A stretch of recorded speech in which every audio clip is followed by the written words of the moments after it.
അങ്ങനെ നമ്മളുടെ NEET U G 2026 റിസൾട്ടും വന്നു. ഒട്ടും പ്രതീക്ഷിക്കാതെ നമുക്ക് കട്ട് ഓഫ് 177 മാർക്കിലേക്കാണ് പോയത്.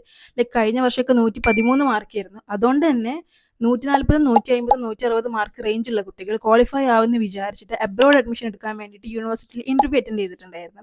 അപ്പോൾ അവരെനിക്ക് ഇന്നലെ മെസ്സേജ് ചോദിച്ചു, ഇനി നമുക്ക് എന്ത് ചെയ്യാൻ പറ്റും? നിങ്ങൾക്ക് ആകെ ഒരൊറ്റ ഓപ്ഷനേ ഉള്ളൂ. ഐദർ നിങ്ങൾ റിപ്പീറ്ററോ റീറിപ്പീറ്ററോ ആണെങ്കിൽ, അതായത് 2024 ബാച്ച് 2025 നിങ്ങൾ നീറ്റ് യു ജി ക്വാളിഫൈ ആയിട്ടുണ്ടെങ്കിൽ ആ ഒരു സ്കോർ കാർഡ് വെച്ച് നിങ്ങൾക്ക് അബ്രോഡ് അഡ്മിഷൻ എടുക്കാവുന്നതാണ്. As per the NMC rule, നിങ്ങൾ ഒരു വർഷം നീറ്റ് ക്വാളിഫൈഡ് ആണെങ്കിൽ ആ ഒരു സ്കോർ കാർഡ് നിങ്ങൾക്ക് 3 വർഷം വാലിഡ് ആണ്. അപ്പോൾ അത് വെച്ചിട്ട് നിങ്ങൾക്ക് അഡ്മിഷൻ എടുക്കാം. അതല്ലാത്ത സ്റ്റുഡൻസിന് ഞാൻ പറയും എബ്രോഡ് MBBS ചൂസ് ചെയ്യരുത്. കാരണം നീറ്റ് ഇല്ലാതെ നിങ്ങൾ എബ്രോഡ് MBBS ചൂസ് ചെയ്യുകയാണെങ്കിൽ അതൊരു വേഴ്സ്റ്റ് ഡിസിഷൻ എന്ന് ഞാൻ പറയുള്ളൂ.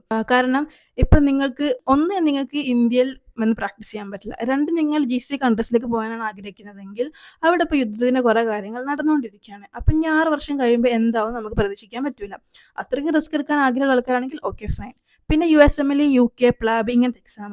ഈ ഒരു എക്സാം അറ്റൻഡ് ചെയ്യാൻ തന്നെ നിങ്ങൾക്ക് ഏകദേശം 10-15 ലക്ഷം രൂപ വരുന്നുണ്ട്. USMLEക്ക് 15 ലക്ഷത്തിന് മേലേക്കും പോകുന്നുണ്ട്. അത്രയ്ക്കും അഫോർഡ് ചെയ്യാൻ പറ്റുമെങ്കിൽ ഓക്കെ ഫൈൻ. അതുപോലെ തന്നെ നീറ്റിനേക്കാളും FNGനേക്കാളും ടഫ് ആയിട്ടുള്ള എക്സാമാണ് USMLE, PLAB, AMC. ആരും USMLE പറയുന്നത് കേട്ട് അതിലേക്ക് ചാടരുത്. എന്തൊരു ഡിസിഷൻ എടുക്കാൻ പോകുമ്പോഴും അതിനെക്കുറിച്ച് ആദ്യം അന്വേഷിക്കണം. ഒരു ക്ലിയർ കട്ട് ഒരു ഐഡിയ കിട്ടണം, എന്നിട്ടൊരു ഡിസിഷൻ എടുക്കുക. അതുകൊണ്ട് നീറ്റില്ലാത്ത കുട്ടികൾ അബ്രോഡ് MBBS എടുക്കണ്ടെന്നേ ഞാൻ പറയുള്ളൂ. ഇനി അതല്ല നീറ്റും ഇല്ല, ലോൺ എടുത്തിട്ട് വരുന്ന കുട്ടികളാണെങ്കിൽ അബ്രോഡ് MBBSനെ കുറിച്ച് ചിന്തിക്കുക പോലും വേണ്ട. അങ്ങനെ ചിന്തിച്ചാൽ അത് നിങ്ങളുടെ ലൈഫിലത്തെ ഏറ്റവും വേഴ്സ്റ്റ് ഡിസിഷൻ ആണെന്നേ ഞാൻ പറയുള്ളൂ.